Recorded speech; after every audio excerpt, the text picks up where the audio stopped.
Hi sir. Hi ma'am. ఈ అమ్మాయి ఏంటి నాకన్నా అందంగా రెడీ అయ్యి వచ్చింది?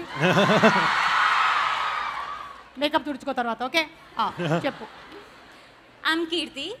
ఆల్వేస్ డిఫరెంట్ ఫిలిమ్స్ చేస్తారు కదా. Who is your inspiration and any reason for the unique scripts?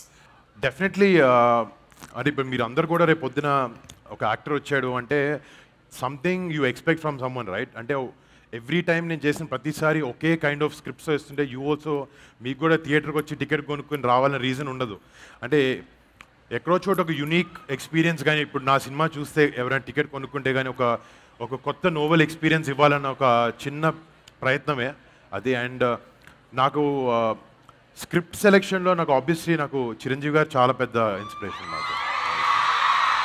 అంటే ఆయన చేసిన వేరియేషన్స్ కానీ ఆయన చేసినని కానీ బాడీ ఆఫ్ వర్క్ చూస్తే చాలా మిక్స్ అండ్ మ్యాచ్ చేసి ఒక రుద్రవీణ చేశారు, ఒక ఖైదీ చేశారు, ఒక టైగోర్ చేశారు, పక్కన ఇందిరా చేశారు. అండ్ అంటే ఇలా 1-2 కాదు, ఇలా he has 150 films plus. He is truly my inspiration. ఎలాగో చిరంజీవి గారి గురించి చెప్పారు కాబట్టి మిగిలిన వాళ్ళిద్దరి గురించి కూడా in what way they have inspired అనేది ఒక్కొక్క మాట చెప్పేస్తే మాకు కాస్త తృప్తిగా ఉంటుంది. ఒకటి మీ నాన్నగారు నాగబాబు గారు.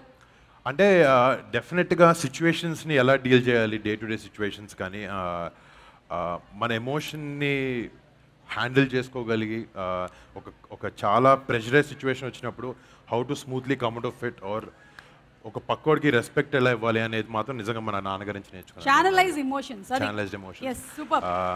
ఇక పవర్ స్టార్ పవన్ కళ్యాణ్ అంటే లైఫ్లో చాలా మందికి చాలా ఆనెస్ట్గా ఉండాలి, లోపల ఏమనిపిస్తే చేయాలని అనిపిస్తుంది. బట్ సొసైటీ కానీ ఎవడో ఏదో అనుకుంటారనేది అలా 100 విషయాలు వాళ్ళని ఆపేస్తూ ఉంటాయి. They won't let us be what we are. But ఒక ఆనెస్ట్గా ఆయనకుండే ఆనెస్టీ ఎవరి గురించి కాదు, ఒక మంచి చేయాలన్న ఒక తత్వం అయింది. అది that thing is unbelievable. Hi sir. Hello. Hi ma'am. Myself Nikhita. Movie making ప్రాసెస్లో హ్యూజ్ వార్స్ ఫైట్స్తో షూట్ చేసి మళ్ళీ ఇలా నార్మల్గా కార్స్తో తిరుగుతూ ఉంటే మీకు ఎలా ఉంది? 2 ఫ్లైట్లు కొనుక్కోవాలనిపిస్తుంది. ఒక్కో ఫ్లైట్ 600 crores అవి, అది నాది కాదు.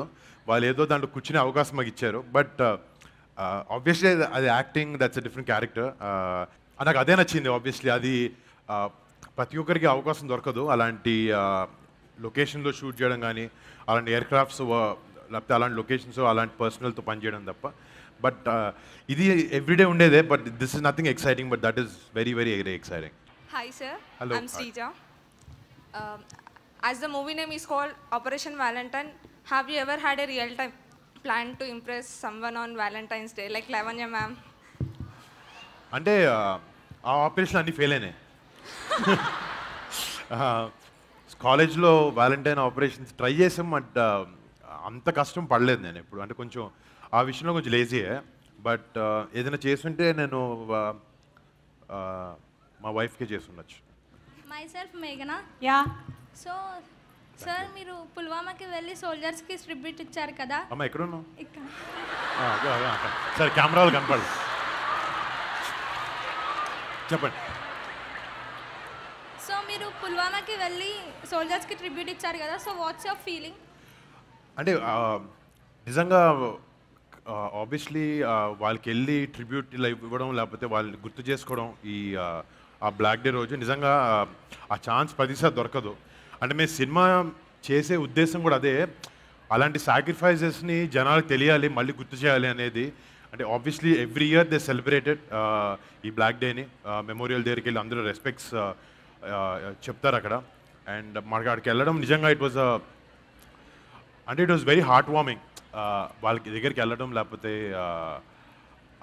ఆ ఎక్స్పీరియన్స్ చేయడం అదంతా it was something I can't put in words, but it was very memorable. Thank you air force, army, navy. I think the true heroes of our country. yes. Hi sir. Hi. Patriotic జోనర్లో ఎవరిదైనా biopic తీసే thought ఉందా? నాకు exact name గుర్తు రావట్లేదు. I heard సియాచెన్లో అయిన ఒక 1971లో సియాచెన్లో ఒక ఎపిసోడ్ అయింది. I'm not able to recollect the name. I read the story.